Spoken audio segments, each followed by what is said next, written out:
शिवसेना नेता और राज्यसभा सांसद प्रियंका चतुर्वेदी आज पटना पहुंची है। मैम, आप लोग चुनाव लड़ रही हैं, कितनी सीटों पर आप चुनाव लड़ रही हैं और उम्मीद क्या है बिहार की जनता से?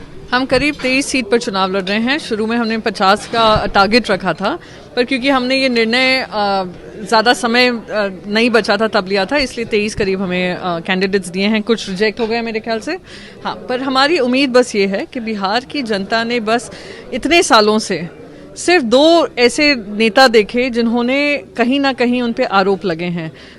लालू प्रसाद यादव जी के बाद हम देख रहे हैं नीतीश कुमार जी को, और उन पे बहुत सारे प्रश्न चिन्ह उठ रहे हैं बिहार को लेकर, उनके मुद्दों को लेकर। आज 50% से ज़्यादा जो वोटिंग जनता है बिहार की, वो सब युवा लोग हैं, युवा पीढ़ी है।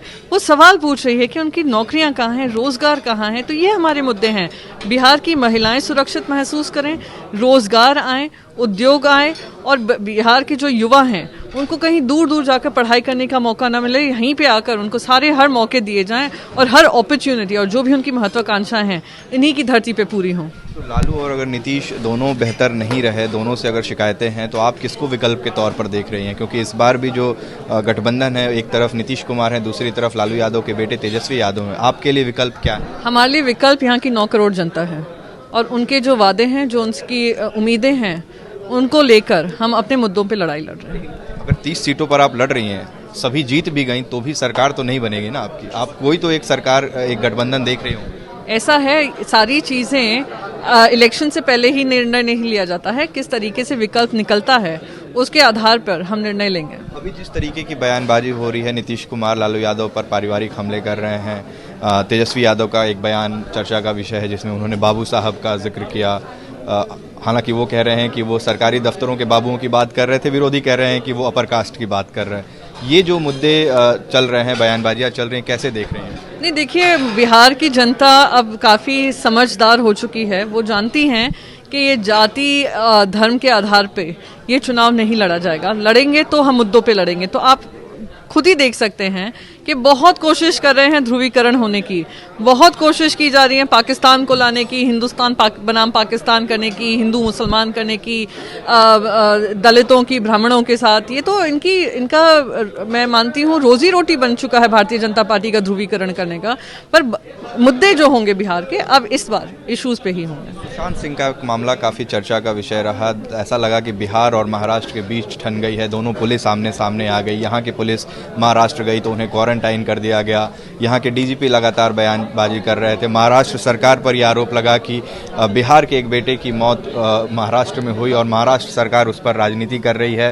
हालांकि राजनीति इधर भी हुई। किस तरीके से इस मामले को देख रहे हैं? बिहार और महाराष्ट्र का रिश्ता सदियों से है, नीतीश कुमार जी के ज़माने से नहीं बना, सालों से है। नीतीश कुमार जी के पैदा होने से पहले भी होगा, देश के इतिहास में इंडिपेंडेंस से पहले होगा महाराष्ट्र और बिहार का रिश्ता। तो इस तरीके से महाराष्ट्र बनाम बिहार करना, ये इन लोगों की नीति बन चुकी है, राजनीति। कभी महाराष्ट्र बनाम उत्तर प्रदेश कर देते हैं, महाराष्ट्र बनाम कर्नाटका कर देते हैं, महाराष्ट्र बनाम ये कर देते हैं, क्योंकि ये इनकी राजनीति को सुहाता है, इनकी जो नीयत है, उनकी मंशा है, उसको दर्शाता है।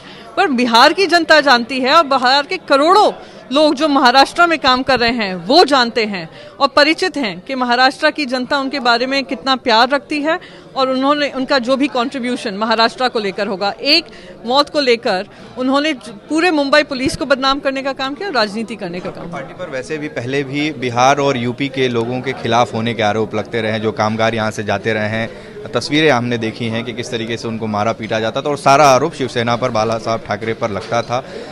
अभी क्या स्थिति है? आप ये मानती हैं कि बिहार और यूपी के लोगों का महाराष्ट्र में जाकर काम करना पहले के मुकाबले अभी आसान है?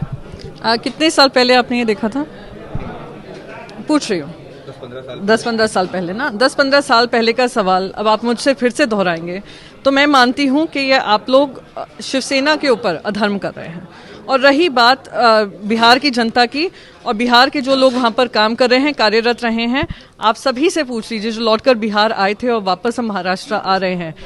ये सवाल का जवाब राजनीति ना कर मुझसे सवाल ना पूछकर आप वहाँ पूछेंगे तो आपको सही मायने में जवाब मिलेगा कि क्या उनको महाराष्ट्र में सुख मिलता है, क्या महाराष्ट्र से उनको लगता है सुरक्षित माहौल मिलता है, वो ही आपको इसका जवाब देगा। आखिरी सवाल, डीजीपी पर आप लोग लगातार हमलावर थे, उन्होंने चुनाव लड़ने के लिए वीआरएस लिया, लेकिन दूसरी बार भी उनको टिकट नहीं मिला। उनके लिए क्या कहना है आपको? मैं उनको कहूंगी वो राजनीतिक पारी उनकी सफल हो सकता है इसमें ना सफल रहे हों, हो सकता है उन्होंने एक गलत मुद्दा उठाया हो, एक गलत कैंपेन से अपनी राजनीति शुरू की हो, अपने आईपीएस सर्विसेज के प्रोटोकॉल को बिगाड़ कर की हो, महारथी बनने की कोशिश की हो, आईपीएस यूनिफॉर्म पहनकर म्यूजिक वीडियोस बनाए हों, सब कुछ किया, शायद उनकी रणनीति खराब निकली, राजनीति में उनका स्वागत है।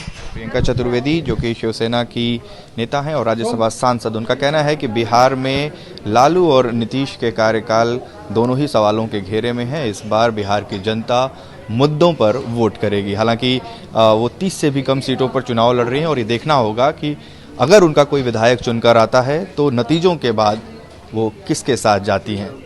उत्कर्ष कुमार सिंह, बिहार तक, पटना।